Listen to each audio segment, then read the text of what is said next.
기도의 모범은 무엇일까요? 미국의 한 대학생이 목사님께 이런 질문을 했다고 해요. 목사님, 왜 우리는 기도해야 합니까? 우리가 기도할 때 안전하게 해주세요. 좋은 성적 받게 해주세요라고 하지 않습니까? 그런데 하나님께서는 모든 것을 알고 계시고 사고가 날지 안 날지도 아신다고 하시지 않았습니까? 그럼 뭔가 모순되는 거 아닌가요? 왜냐하면 하나님께서 모든 것을 알고 계시고 모든 것이 하나님의 뜻대로 계획대로 된다면 우리가 기도할 필요가 없지 않습니까? 여러분 같으면 어떤 대답을 해주시겠습니까? 우리가 하는 기도에 매우 흔한 오해가 있어요. 그것은 바로 내가 기도하는 대로 응답된다는 오해입니다. 예를 들어, 주님, 제가 이번에 시험 공부를 하나도 못했는데 그런데 진짜 저는 A 학점을 맞아야 됩니다. 주님, A 학점을 주시옵소서. 이러한 기도가 맞을까요? 이건 진정한 기도가 아닙니다. 그럼 이 학생은 어떻게 기도해야 될까요? 하나님, 제가 열심히 공부했습니다. 그러나 저는 도우심이 필요합니다. 저에게 지혜를 주시고 공부한 것이 잘 생각나게 하시고 시험을 칠 때 떨지 않게 해주세요. 저를 인도해 주세요. 이렇게 기도하는 게 맞을 것입니다. 기도는요, 내가 갖고 싶은 것, 하고 싶은 것, 그것을 얻어내기 위한 수단이 아닙니다. 물론 우리의 모든 삶의 영역에서 주님의 도우심을 간구해야죠. 그러나 그 마지막에는 내 뜻대로가 아니라 주님의 뜻대로 이루어지길 기도해야 됩니다.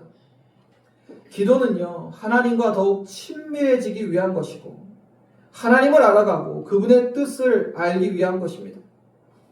그분의 뜻이 이루어지길 기도하는 것입니다. 여러분, 이렇게 말하는 사람들을 조심해야 돼요. 만약 당신이 기도만 한다면 당신이 원하는 것은 다 얻을 거야. 여러분, 그건 거짓말이죠. 여러분, 기도는 내가 원하는 것을 얻어내기 위한 기술이 아닙니다. 기도는 하나님을 알고 그분과 더욱 친밀해지기 위한, 그분의 뜻을 알기 위한 인간의 절실한 노력입니다. 오늘 본문에서 주님께서는 친히 기도를 가르쳐 주십니다. 너희는 이렇게 기도하라. 오늘 본문 2절을 함께 보시겠습니다. 예수께서 이르시되 너희는 기도할 때 이렇게 하라. 아버지여, 이름이 거룩히 여김을 받으시오며 나라가 임하시오며. 주님이 가르쳐 주신 주기도문이죠. 하늘에 계신 우리 아버지로 시작되는 주기도문은 나라와 권세와 영광이 아버지께 영원히 있사옵니다 라고 끝납니다. 불과 30초도 안 되는 기도예요. 그러나 이 짧은 기도문에 기도의 핵심이 다 들어가 있어요. 기도 중의 기도로 우리에게 주님이 직접 가르쳐 주셨습니다. 그리고 주기도문의 핵심은 하나님 아버지의 뜻이 이루어지는 것, 그것을 강구하는 데 있어요. 무엇보다 주기도문을 드리는 우리가 하나님의 뜻을 깨닫고 우리의 삶을 변화시켜야 됩니다. 그리고 변화된 우리들은 다시 세상을 변화시켜야 돼요. 본문에서 예수께서 기도를 마치시자 제자 중에 하나가 와서 말합니다. 요한이 자기 제자들에게 기도를 가르쳐 준 것 같이 예수님도 우리에게 기도를 가르쳐 주십시오.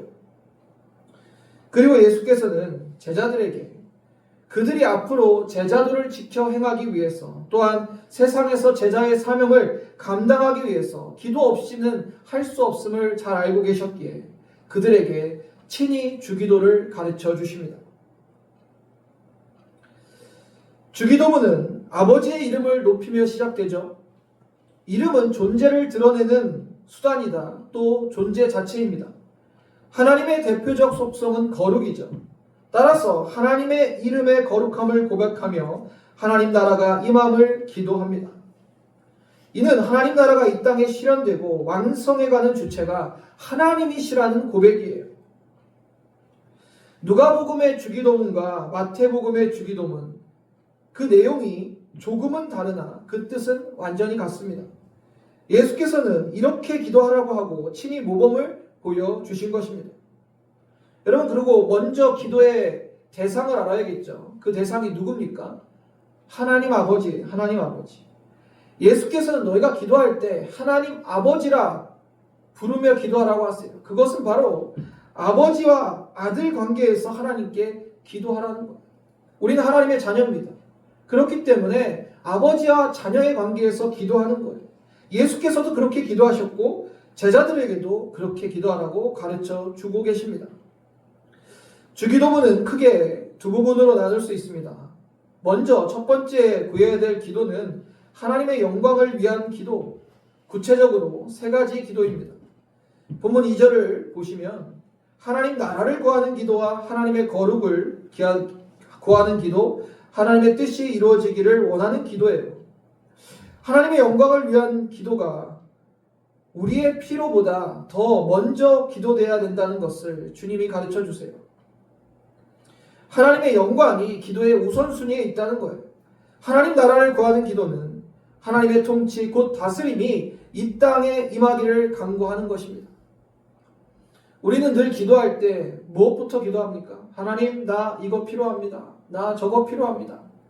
그게 먼저가 아니라 하나님의 나라를 구하는 기도가 먼저예요. 하나님이 다스림, 또 하나님의 통치가 이 땅에 임하기를 간구하는 것입니다. 그럼 하나님 나라가 이 땅에 임하는 것은 어떤 거예요, 여러분? 하나님 나라가 이 땅에 임하는 것은 복음을 통해 한 영혼 한 영혼이 예수를 믿고 그 믿는 자가 늘어나고 교회가 세워져 가는 것이 이 땅에 하나님의 나라가 임하는 거예요. 이 일을 위해서 기도하라는 거예요. 하나님의 거룩을 구하는 기도는 무엇일까요? 하나님은 그 어떤 피조물과도 구별되는 거룩하신 분입니다. 그에 합당한 영광이 돌려지기를 구하는 기도예요. 이 땅 가운데 하나님의 거룩하심이 드러나고 하나님의 영광이 나타나기를 간구하는 기도입니다. 또 하나님의 뜻이 이루어지길 기도하는 거예요. 하나님의 모든 계획과 섭리가 이루어지기를, 반대로 말하면 인간의 뜻이 이루어지지 않기를 바라는 기도입니다. 첫 번째의 기도는 아버지 하나님의 주권을 인정하고 또 하나님의 뜻이 이루어지기를 간구하는 기도인 것입니다. 두 번째 기도를 볼까요? 두 번째 기도는 우리의 필요를 위한 기도입니다. 구체적으로 세 가지 기도죠. 첫 번째는 일용할 양식을 구하는 기도, 죄를 용서해달라는 기도, 시험에 들지 않게 도와달라는 기도가 있어요. 우리의 필요를 위한 기도를 나누어 보면 먼저 우리의 육적인 필요를 간구하는 기도는 하나고 나머지는 모두 영적인 필요를 구하는 기도입니다. 우리에게 영적인 필요가 훨씬 중요하고 더욱 힘써 간구해야 될 기도의 제목이라는 거예요. 먼저 3절에 우리에게 날마다 일용할 양식을 주시옵고라고 기도합니다. 일용할 양식을 구하는 기도를 원어로 보면 단지 먹는 음식에 국한된 것이 아니라 하루의 삶에 필요한 모든 것을 공급해달라는 기도예요.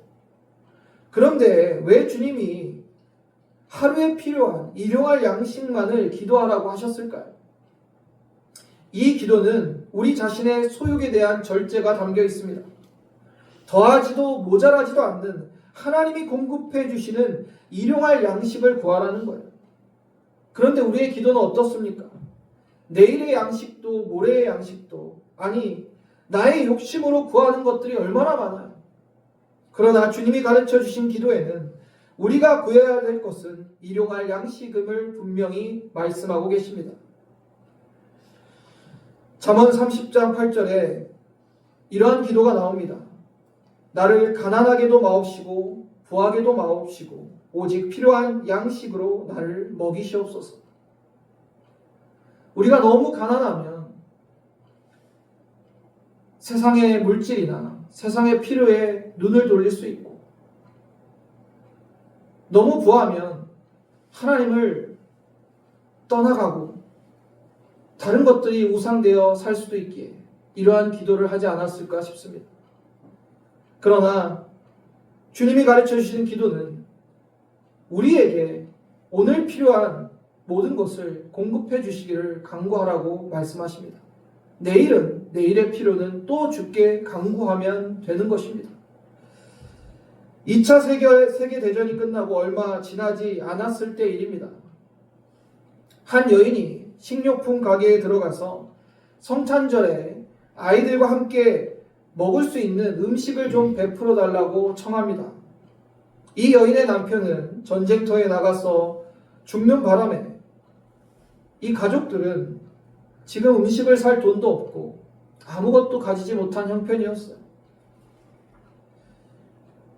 그래서 주인이 이렇게 얘기합니다. 그럼 당신의 기도를 종이에 써서 나에게 주시오. 그리고 그 기도의 무게를 달아봐서 내가 음식을 주겠소. 이게 무슨 말이냐면 그 여인에게 지금 할 수 있는 건 기도밖에 없었고, 그렇다면 당신의 기도를 써서 나한테 종이에 써서 주면 내가 저울에 무게를 달아봐서 그 무게만큼 빵을 주겠다는 거죠. 먹을 것을 주겠다는 거죠. 그리고 기도문을 적힌 종이를 그 주인에게 줬습니다. 당신의 기도가 얼마나 나가는지 한번 달아봅시다 하고 비웃는 말투로 저울에 올렸습니다. 그리고 다른 쪽에 빵을 한 덩이 올렸어요. 그래 놀라운 일이 일어납니다. 저울이 움직이질 않는 거예요. 종이가 빵보다 무거울 순 없겠죠. 그래서 이상하다 싶어서 주인이 또 빵을 한 덩이 더 올렸습니다. 여전히 저울은 움직이지 않았어요. 주인은 너무 놀라서 당신 필요한 만큼 먹을 것을 챙겨 가시오라고 음식을 내어줬답니다. 그리고 그 종이를 펴서 주인이 읽어봤을 때 이렇게 적혀 있었습니다. 뭐라고 적혀 있었을까요? 주여, 오늘 우리에게 필요한 양식을 주시옵소서. 기도가 응답된 것입니다. 하나님께서는 하나님의 자녀들에게 일용할 양식을 공급하시는 분이에요. 그러나 우리가 우리의 소욕으로, 욕심으로 구해서는 안 되겠죠. 우리는 이러한 신실하신 하나님께 우리에게 일용할 양식과 우리의 사명을 감당할 필요를 공급해 주시기를 기도해야 될 것입니다. 그러한 믿음의 기도자들이 되시기를 주님의 이름으로 간절히 축원합니다. 이제 4절을 보실게요. 4절에 우리가 우리에게 죄 지은 모든 사람을 용서하오니 우리 죄도 사하여 주시옵고 우리를 시험에 들게 하지 마시옵소서 하라. 죄를 용서해 달라는 기도는 우리 자신이 예수님을 믿었어도 여전히 날마다 죄를 지을 수밖에 없는 존재라는 것을 깨닫고 하나님께 계속 용서를 구해야 된다는 것입니다. 또한 우리의 죄를 용서를 구하며 타인도 용서해야 됨을 주님은 가르쳐 주십니다. 여러분, 우리가 다른 사람을 용서했기 때문에 용서를 받은 것이 아니라 하나님께 용서를 받았기에 우리도 상대방을 용서해야 합니다. 우리를 시험에 들지 않게 해달라는 기도는 시험, 즉 사탄의 유혹을 가리킵니다. 이러한 유혹이 있을 때 우리의 죄의 본성에 이끌려 유혹에 이끌리지 않도록 도우심을 구하는 기도예요. 우리를 보호하시고 승리할 수 있도록 간구하는 것입니다. 우리 인생의 다양한 시험을 만날 때 그 시험을 이기기 위해서 우리는 하나님의 도우심을 구하고 기도해야 되는 것입니다. 이제 예수님의 주기도의 가르침 이후에 바로 이어서 한 가지 비유를 주님이 말씀해 주시는데 이 비유는 오직 사복음서에 누가복음에만 나오는 비유입니다. 어떠한 비유죠, 여러분? 밤중에 찾아온 친구의 비유입니다. 비유의 내용은 이렇습니다. 주인공이 밤중에 이웃 친구의 집에 찾아가 떡 3덩이를 빌려달라고 요청을 해요. 그런데 그가 떡을 요청한 이유가 무엇이었습니까? 자신이 배고파서 떡을 먹고 싶어서 요청한 것이 아니라 타지에 사는 친구가 여행 중에 밤늦게 당도했는데 대접할 떡이 없었기 때문에 이웃 친구 집에 가서 떡을 좀 빌려달라고 요청하는 것입니다. 자신의 필요나 욕심으로 구하는 것은 아니었죠. 예수께서는 먼저 그렇게 요청받은 이웃이 그 주인공의 요청에 여러 핑계를 대고 거절할 수 있겠냐 물으십니다. 여러분 생각해 보세요. 여러분의 친구가, 여러분의 이웃이 밤중에 찾아와서 떡을 좀 얻을 수 있냐라고 요청을 한다면, 밤이 늦었습니다. 우리 가족들이 다 잠들었습니다. 당신에게 지금 떡을 내어줄 수 없습니다. 라고 말할 수 있으시겠어요? 말할 수도 있을 것 같아요. 그러나 분명한 사실은 이 주인공이 그 친구의 집에 떡이 있다는 것을 알고 확신을 가지고 와서 요청하고 있다는 거예요. 그리고 그 집에 떡이 있다면 친구인 주인공은 주인공의 청을 거절할 수 없다는 겁니다. 이게 이 비유의 요지예요. 그리고 예수님께서 해석을 해주시는데 본문 8절에 내가 너희에게 말하노니 비록 벗됨으로 인하여 일어나서 주지 아니할지라도 그 간청함으로 인하여 일어나서 그 요구대로 주리라. 주인공과 이 친구는 벗 관계였죠. 친구 관계라고 할지라도 형편에 따라서 명분을 내세워 거절할 수도 있지만 그 어떤 것으로 거절할 수 없는 이유가 바로 그 간청 때문이라는 거예요. 벗됨보다 그 간청을 더 강조하고 계십니다. 친구 관계로는 거절할 수도 있지만 이 간청을 외면할 수 없다는 것입니다. 이 간청이 곧 기도의 중요성이에요. 간청함으로 번역된 헬라어 아나이데이아는 수치심을 거부한다는 뜻으로 이 이웃이 벗됨으로 거절할 수 있어도 그 간청으로 그 주인공이 수치를 당하지 않도록 그의 명예를 위해서 그 요구를 들어준다는 의미가 됩니다. 당시 마을에서 여행객에게 환대를 베푸는 것은 그 마을의 명예와도 연결이 됐어요. 만일 이웃이 주인공의 요구를 거절한다면 친구의 명예뿐만 아니라 마을의 명예도 더럽히게 되는 것이었어요. 우리 하나님도 우리의 기도를 들으시고 우리의 간청을 들으시고 하나님의 자신의 명예를 위해서 그리고 하나님 나라의 명예를 위해서 반드시 응답하신다는 거예요. 여기서 이런 질문을 하실 수가 있어요. 저는 아무리 기도해도 응답이 없습니다. 하나님이 그 간청함으로 인해서 반드시 응답하신다고 예수님도 비유해 주셨는데 왜 저는 응답이 없을까요? 여러분, 우리 인생을 돌아볼 때 저도 그렇고 여러분도 그렇고 하나님께서 내가 원하던 그때에 응답하셨다면 우리의 인생에 참사가 끊이지 않았을 거예요. 무슨 말인지 이해가 되세요? 하나님께서는 하나님의 때에 응답하시지 내가 원하는 때에 응답하시는 게 아니에요. 응답은 하세요. 그러나 그 시간이 내가 원하는 시간과 다릅니다. 하나님께서는 그 기도의 응답을 기다리는 시간을 통해서 우리의 기도를 정결하게 다듬어 가세요. 때로는 기도의 내용 자체를 바꾸기도 하십니다. 때로는 우리의 기도가 얼마나 자기중심적이었는지, 얼마나 하나님 뜻에 어긋났는지도 깨닫게 하세요. 우리는 그게 꼭 있어야 된다고 믿고 간절히 구했지만 하나님이 만약 그것을 우리에게 주셨다면 우리의 인생이 망가졌을 수 있습니다. 하나님이 응답을 미루시는 데는 그 이유가 있는 거예요. 그 이유는 완전하고 신실하십니다.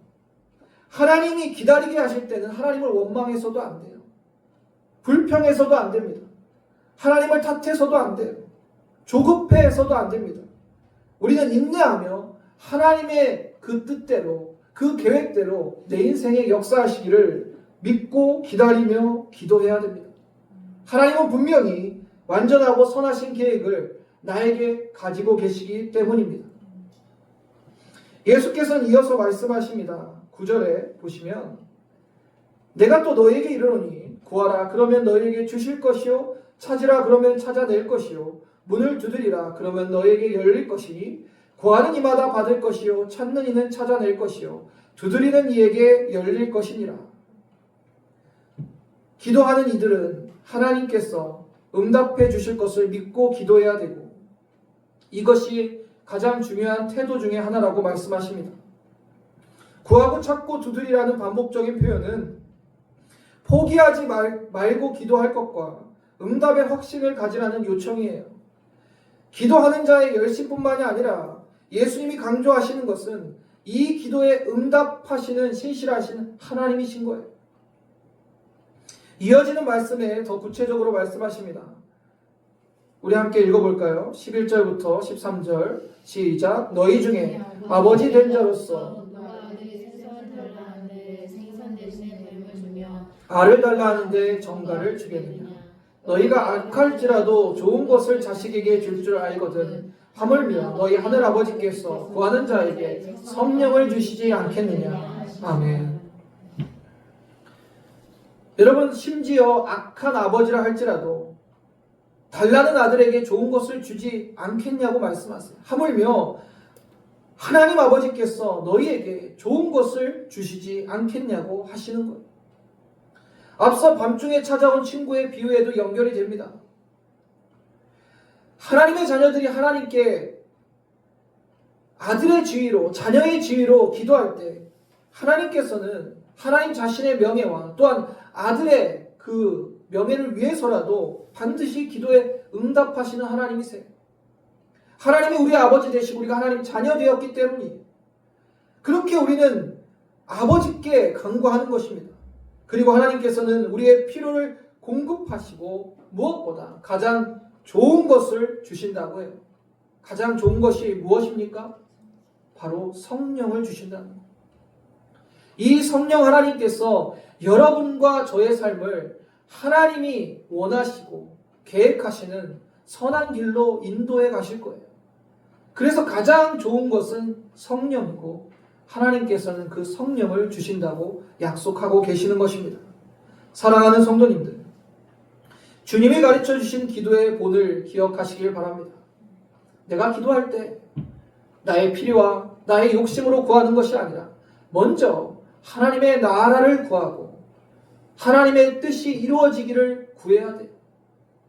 그 다음에 나의 필요를 구하는데 내일의 양식, 모레의 양식, 내가 필요한 것 이상으로 하나님께 다 구하는 것 아니라 하나님, 나에게 일용할 양식을 주시옵소서.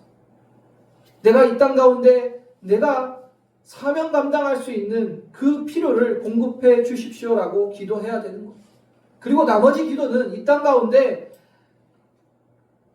우리의 죄를 용서해 주시기를 기도하고 사탄의 유혹과 그 시험에서 이길 수 있도록 기도하는 거예요.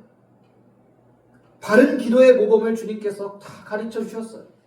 이제부터는 여러분의 삶에 예수님의 그 기도의 가르침을 따라서 하나님 아버지와 자녀의 관계 속에서 하나님의 뜻이 이루어지기를 간절히 간구하는 저와 여러분 되기를 주님의 이름으로 축원합니다.